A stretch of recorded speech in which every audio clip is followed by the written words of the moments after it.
Bonjour à tous, merci de nous rejoindre pour cette nouvelle vidéo Préfonds, 10 minutes pour comprendre. Comme à chaque fois, nous allons tenter de vous donner des clés pour tout savoir et tout comprendre de l'épargne et de la retraite dans la fonction publique. Avec une question aujourd'hui, comment liquider sa retraite préfonds? À quel moment faut-il s'en préoccuper? Comment choisir entre rente et capital? Quels sont les conseils à suivre? Pour en parler, nous sommes aujourd'hui avec Cécile Descanes. Bonjour Cécile. Bonjour. Chef de projet communication de Préfonds, Michel Tarvic, bonjour. Bonjour. Responsable service relations clients de CNP Assurance et Alexandre Truchon, bonjour. Bonjour. Responsable du centre de relations clientèle Préfonds de CNP Assurance. Cécile, la liquidation de la retraite, c'est un sujet qui à première vue peut paraître assez complexe, l'est-il vraiment ? Oui, la demande d'accompagnement des affiliés est importante et cela peut se comprendre du fait des nouvelles options qui sont disponibles. Alors permettez-moi un petit retour en arrière. Avant, c'était plus simple. J'obtenais une rente trimestrielle avec une fiscalité qui était équivalente à celle des retraites classiques. Aujourd'hui, c'est différent et c'est une bonne chose. Mais cela implique de se poser les bonnes questions et donc d'examiner les différentes options disponibles en fonction de sa situation personnelle. De quoi ai-je besoin ? Ai-je besoin d'obtenir des revenus réguliers jusqu'à la fin de mes jours ? Ou plutôt un capital pour financer un projet, par exemple l'achat d'une voiture ? Quelle est ma situation fiscale ? Ai-je besoin de protéger une personne au cas où il m'arriverait quelque chose ? Chaque question, chaque projet doit être étudié de très près pour voir vers quelle option s'orienter. Alexandre Truchon, justement, quelles sont les demandes des clients sur la liquidation de la retraite préfonds ? Alors, ce qu'il faut savoir, c'est que depuis 2 ans maintenant, les appels sur la liquidation de droits représentent la moitié de nos appels. C'est assez conséquent. 3 grands thèmes, on va dire. Nous avons les appels sur la démarche, qui reste relativement simple, pour lequel nous proposons des simulations, qui sont ensuite gérées par notre centre de gestion. Ensuite, on a, une fois la réception de cette simulation avec le dossier de liquidation, toutes les questions qui gravitent autour du coup des choix, des modalités comme dont parlait Cécile. Et ensuite, c'est sur les avancements de dossier, savoir où en est mon dossier et de savoir quand est-ce que je serai payé.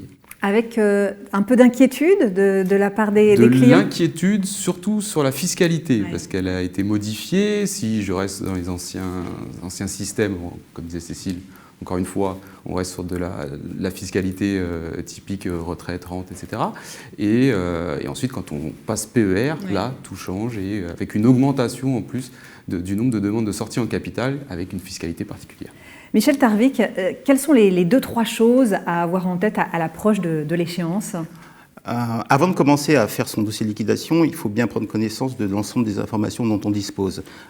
Alexandre parlait de la simulation. La simulation, c'est très important. Ça permet à l'assuré de se projeter dans le futur, d'envisager plusieurs hypothèses. Normalement, joint à la simulation, il y a également un document qui s'appelle le guide d'activation des droits à la retraite. C'est un document de 4 pages qui est complet tout en restant synthétique et qui donne les informations essentielles sur les choix opérés, sur les points de vigilance, ainsi que sur les options du contrat. Et également, ce qu'il convient de faire, c'est prendre le temps de bien regarder les formulaires, parce qu'il faut les remplir avec exactitude, et il faut vraiment anticiper pour savoir quelle rubrique il va falloir renseigner et quelle information il va falloir recueillir avant de se lancer dans la construction de son dossier. Lorsque vous dites anticiper, ça veut dire quoi, plusieurs mois à l'avance ? Effectivement, on conseille quand même d'avoir 2 à 3 mois à l'avance en termes d'anticipation. Pas tant que ça finalement, on parle d'anticipation, mais... Non, il ne faut pas non plus être sur 6-12 mois. On peut avoir des échanges de façon un peu à avoir de la visibilité, mais on conseille que ce soit un dossier de liquidation qui soit envoyé 2 à 3 mois avant l'échéance souhaitée. Quelles sont les options qui s'offrent à l'affilié préfonds au moment de la liquidation ? Cécile, effectivement, en parlait. Il y a des choix à faire pour l'affilié qui sont importants. Le choix de sortie, est-ce qu'on sort en capital, est-ce qu'on sort en rente, ou un mix des deux ? Ce choix-là est structurant. Il doit s'appuyer sur le besoin de perception ou non de revenus complémentaires, bien évidemment. Après, il y a des choix aussi qui sont aussi très importants, puisque le contrat offre 2 options, qui sont la réversion et la dépendance. Alors, l'option de réversion, ça permet de prévoir au décès la réversion d'une partie de sa rente au profit du bénéficiaire qu'on aura désigné, qui est très souvent le conjoint. Et l'option de dépendance permet, quant à elle, de se prémunir contre les risques de perte d'autonomie. Et ça répond à une problématique sociétale majeure aujourd'hui. Cécile, Michel le disait à l'instant, vous l'évoquiez tout à l'heure, chaque solution répond à un projet des affiliés en fonction de leur situation financière. Est-ce que vous avez des exemples à nous donner ? Oui, alors on constate que chaque année, 6 000 affiliés préfonds font valoir leurs droits à la retraite. Alors évidemment, il n'y a pas de solution universelle, chaque cas est unique.